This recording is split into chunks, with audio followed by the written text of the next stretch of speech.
Halo semuanya, perkenalkan nama saya Mardianus Bulolo dengan NPM 2263027. Pada kesempatan ini kita akan membahas studi kasus konflik antara PT Unilever Indonesia (TBK) dengan PT Indomarko Prisma Tama atau Indomaret. Nah, pada pembahasan studi kasus ini saya tidak sendiri, saya ditemani sama teman-teman saya yang lain yaitu Perkenalkan, nama saya Nilam Sari dengan NPM 2263028. Baik, perkenalkan nama saya Detonal Flaya, NPM 2263030. Halo, perkenalkan nama saya Siva Nabila dengan NPM 2263020.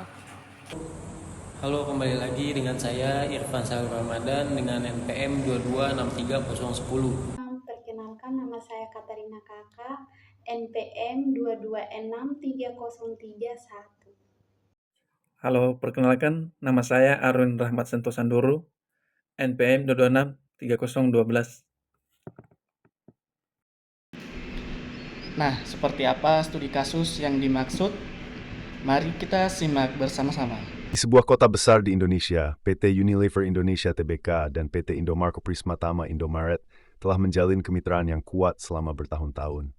Unilever, sebagai produsen barang kebutuhan sehari-hari, sangat bergantung pada jaringan distribusi Indomaret untuk menjangkau konsumen di seluruh negeri. Namun, suatu ketika, hubungan ini mulai retak. Konflik dimulai ketika Unilever merasa bahwa Indomaret melanggar kesepakatan kontrak. Mereka menuduh Indomaret menjual produk-produk mereka dengan harga yang lebih rendah dari yang disepakati, dan bahkan melakukan penimbunan stok yang mengganggu pasar. Di sisi lain, Indomarko merasa tertekan oleh persaingan yang semakin ketat dari rival-rivalnya, seperti Alfamart dan platform e-commerce. Mereka merasa bahwa Unilever terlalu kaku dalam mengatur kebijakan distribusi yang membuat mereka sulit bersaing. Dampak dari konflik ini sangat terasa. Produk-produk Unilever mulai menghilang dari rak-rak Indomaret, membuat konsumen bingung dan kecewa. Reputasi kedua perusahaan pun mulai menurun di mata publik, dan kerugian finansial mulai menghantui mereka. Unilever kehilangan penjualan yang signifikan, sementara Indomarko kehilangan margin keuntungan dari produk-produk Unilever. Pedagang kecil dan konsumen pun mulai beralih ke merek lain, yang merugikan kedua belah pihak dalam jangka panjang. Setelah beberapa minggu ketegangan, kedua perusahaan akhirnya sepakat untuk duduk bersama. Mereka memilih untuk melakukan mediasi dengan bantuan pihak ketiga yang netral. Dalam pertemuan tersebut, mereka membahas masalah yang ada dan mencari solusi yang saling menguntungkan. Akhirnya, mereka sepakat untuk merevisi kontrak distribusi dengan memasukkan klausul yang lebih fleksibel namun tetap mengikat. Mereka juga berkomitmen untuk memperkuat komunikasi internal dan membentuk tim khusus untuk memantau kepatuhan distribusi. Dari konflik ini, banyak pelajaran yang bisa diambil. Pertama, pentingnya memiliki kontrak yang jelas dan terperinci untuk menghindari kesalahpahaman di masa depan.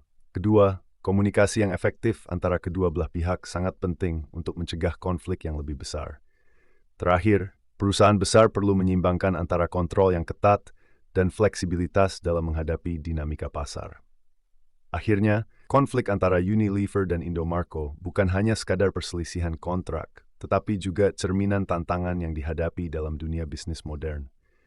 Penyelesaian yang dicapai menunjukkan bahwa dialog dan kompromi lebih efektif daripada pertarungan hukum yang berkepanjangan.